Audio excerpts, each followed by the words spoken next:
Bobby. I was born in 1916, 2nd of January. Known by hundreds and thousands, I guess, of people. And well, I got one foot in the grave with the other on a banana stand. I'll be waiting to sleep. See them boys there? Them boys is from my coffin. Yesterday, self, I told Scout, I'm coming up by him. Scout has a coffin, you know, where he lives. To measure to see if I want to make my own. And I'm painting it a brilliant red. And on top it, I'm going to put in either black or white letters. And God, I trust. All others be cash.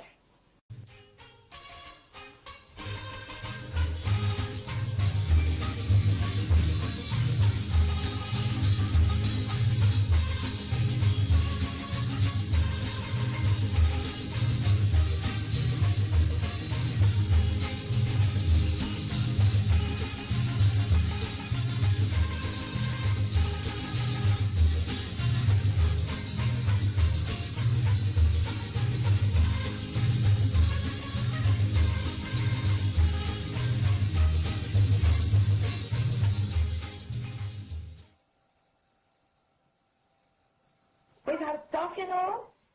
Got a garden out here.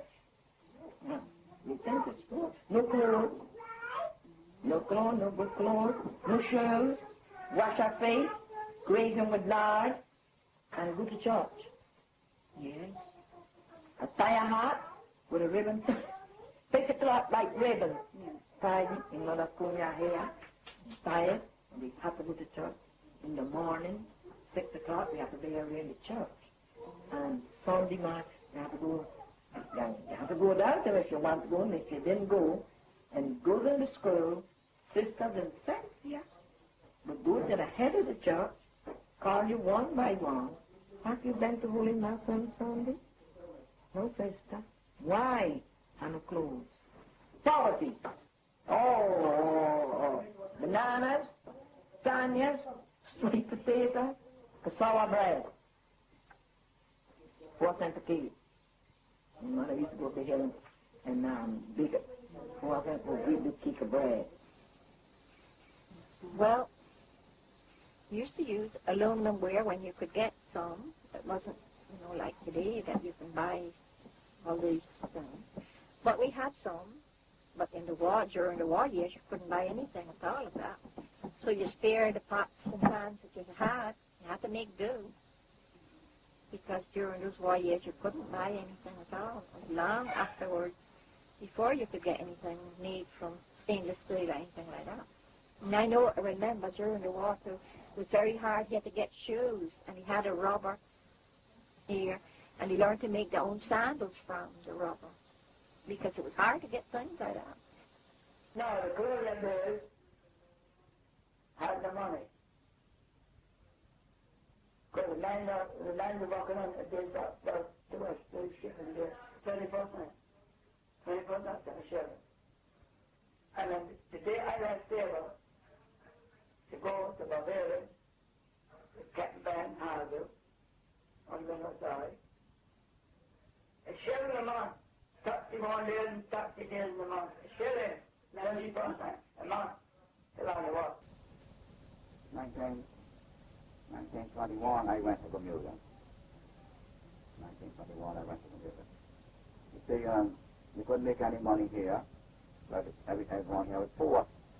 You had to go off somewhere to make a few dollars. But you told me that in the old days, big boys go about with only shirt on, a long shirt. Yes. You say you couldn't afford much cloth. Well, when we was boys, we only had a pair of shoes to go to church with, Couldn't afford many shoes, Oh, folk. Well, when I was a boy, there wasn't much of nothing, only what you reap from the ground. Potatoes, tons, and little flour would come here now and again, but it wasn't here steady. A little rice may come in there used to be some boats used to run down to St. Thomas about, and if they went once a month, maybe they would bring up some little thing like rice or flour, sugar. But we strictly live from the earth, from the ground. Vegetables, and meats, and fish, and cassava, and all that. The cassava was grated and baked. The meal was baked in the bread, the bread, and you ate it. It was kept. Some people kept it for months. They used to have what they call a loft in the house that they used to throw it upon and keep it there for months. They were eaten with different things like fish soup, kazanchi soup, ripe bananas, sugar and water. Well, some days you take your lawn and you make lawn juice with lemon and drink it.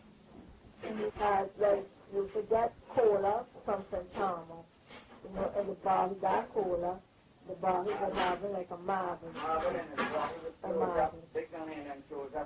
Sugar. And then they then little thing. If you put on it, like with rubber in it, you hit it, knock the marble down, and then you drink it. Yeah. As long as that marble didn't go on, it wouldn't come out. And then them days all the cola you get from St. Thomas. Sometimes you use the tea bag with aloo butty. Sometimes you would have cocoa, because you used to get the cocoa that's from here fresh. And we had our fresh milk, because our father used to keep the cow.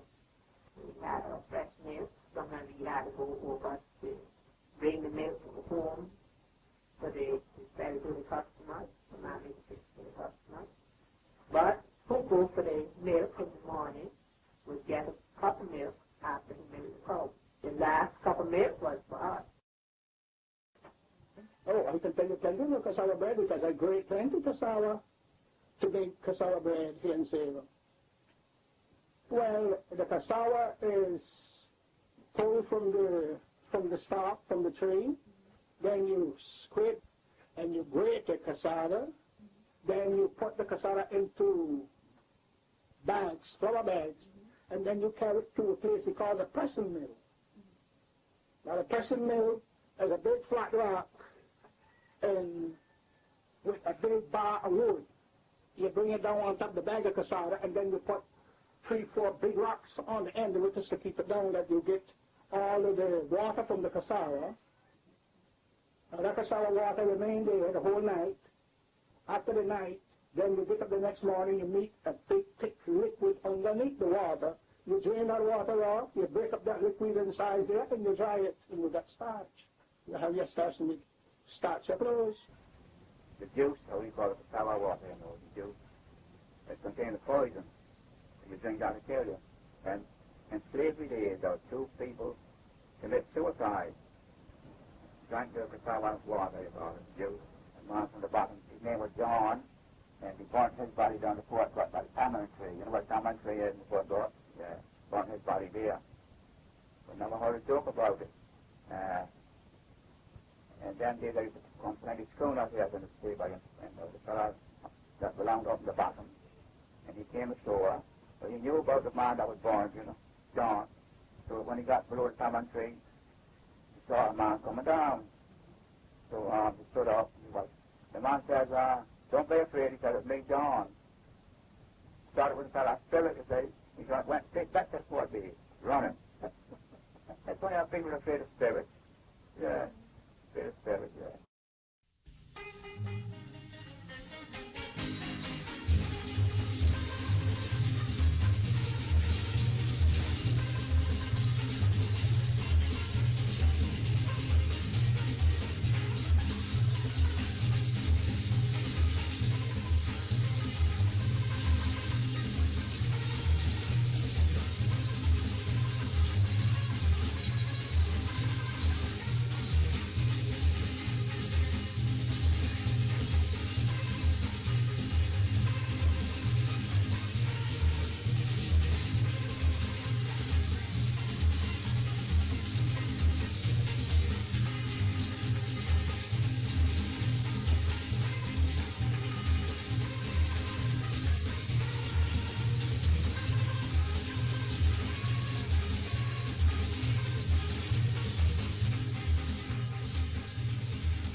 Now in those days, you could get all the nice panniers that you wanted because people worked up in the mountain, you know.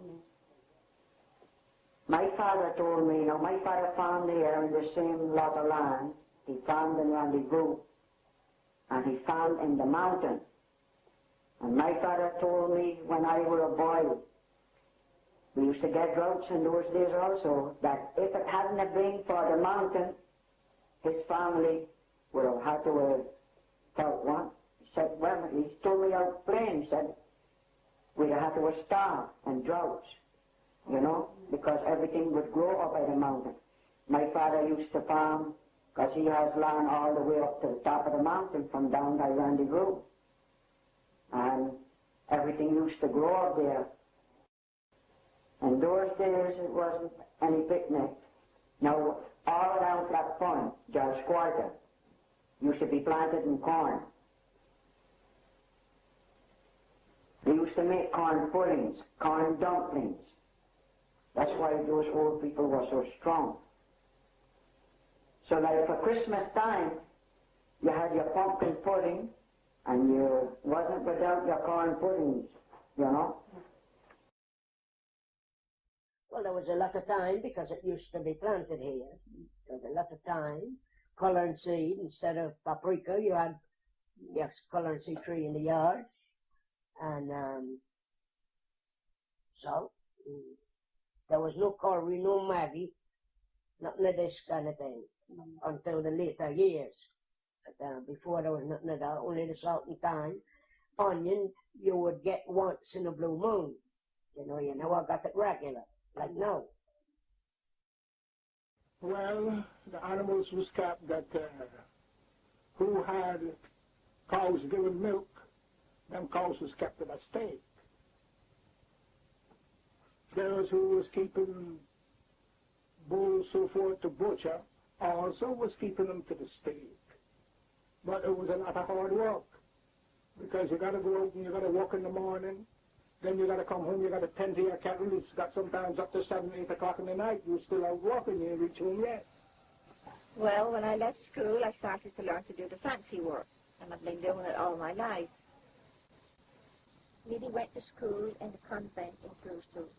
We started teaching her, the nun started teaching her this drawn thread work. So she came back to Saba from the convent, and she started teaching it to the girls here. And then everybody started learning how to do it. But we have brought it today to what really is a much finer style of work. From all the years we've been working at it, we have really brought it to what it is today. But when she started, it was in a more open way and not so intricate as it is now. In the olden days, we used to write addresses of companies. If a magazine or a newspaper came here, and people would look through it and they'd find a company, and then they would send a handkerchief as a sample to that company. And if the company or anybody working in that company was interested, they would take it up and they would reply to you in Saba, and they would say, well, I would like a dozen handkerchiefs or pillowcases or table runners. They would send you orders and send you money through the mail. Then you would do the work and send it. And then they would order linen from Ireland through England, through St. Kitts. And you'd have it come then via St. Kitts. When I was growing up, I was to school. I went to school all the time, every day. We went until we were 16 years old. 10 days we went to school. We used to go to school from 8 to 12. Then we go back from 1 to 3. You leave school, you went away. Only the young men, the young boys in that day that would go sailing on a boat, like Annie, he went sailing on a boat, and then others went to America, and they studied over there, became captains and all that. So, after what that Kirisona Ruba opened up, that we went down there. People burned up the meats. They did the jeep come for the pig, burn it up. Went out to go see the jeeps and left the stoves on. And an old woman, well, you on their people too. Because the government's jeep was a small army jeep. you know. And this Jeep, belonging to the police, was one of the big Willie Jeeps. Poor old Penta went out there to see him, up to the head of the pit, you know. He couldn't get in the water. So Penta said, wonder if I should see that. Penta said, well, it's your road anyway. So, Penta said, look at him. You can see that he's a old Haywood. The police's Jeep. See? You can see he's a Haywood. He's ready to jump on and now. Look at him. Because this Jeep was bigger than the front. So she styled it as a man and a woman. So we have to walk it, and you know, the people who walk when they're there, have to walk. I have to go in the bottom, you have to walk. When you know, the people can't, no, I can walk it, if I was able. Come down to on the other side. But not this side down so no. The other side where you used to come down. I like that road. I like that road. But now they look it up and they put out one over there. That one where the jeeps can, and the cars can come down. Well, most of the Windward side was in the wilderness. Most of the Windward side was in the wilderness. The only place in the Windward side that you could know then that it was the Windward side is right there by where the Roman Catholic Church is now, because that's spot now moved. I come and I met that spot there, and it looks like I'm going to die and also leave it there.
I remember there's one hurricane. I was in one hurricane here.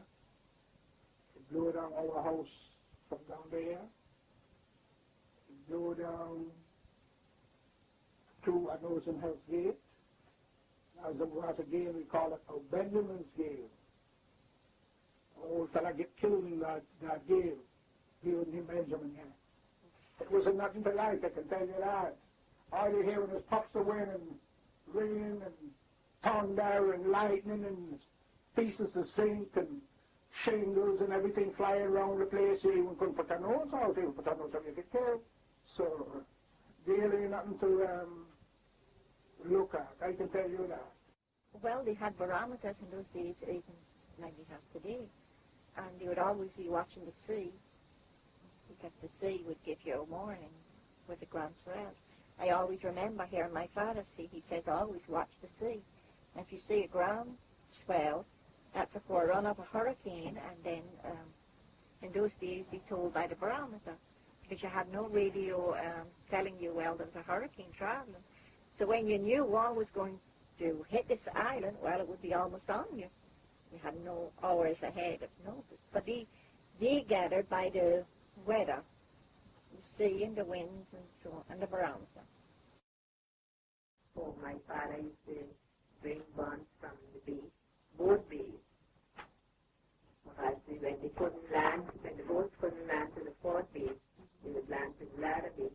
So they had to come up all that, them steps, to go to Hell's Gate, and the Windward side. They always, they walk for the sisters too, because sometimes they us know that the older ones had to go to the bay in the morning time to help them bring us I've been going to sea for 50 odd years. Yeah, I mean, on board, I lost the top of my finger, and I had a saddle boot. I had saddle boot. And the first one I had was the Nautilus, yeah. But then I lost another boat called the Butter Johnson. It was her. She rolled over out in a squall. She rolled over and I lost 3 men. I had only one British show and a Spanish show. I landed on Battlefield from St. Kitts. We were going St. Kitts. I lost her in 49. I only stopped feeling and stopped the trip. And I lost her. I lost 3 men. My mother was me and Helen, Sarah was William G. While we were here, both man at a time, working for the government. So, over 50 years. Oh, it was very exciting, thankful that at last the train had been able to land and see us. Because I'm telling you, I had many rough trips by boat. A tugboat, well, that was the roughest that I ever had. I never had that. I had gone to some trips on the sea, yes, for a couple of weeks. And a tugboat was running this winter island, so I had to come back on that.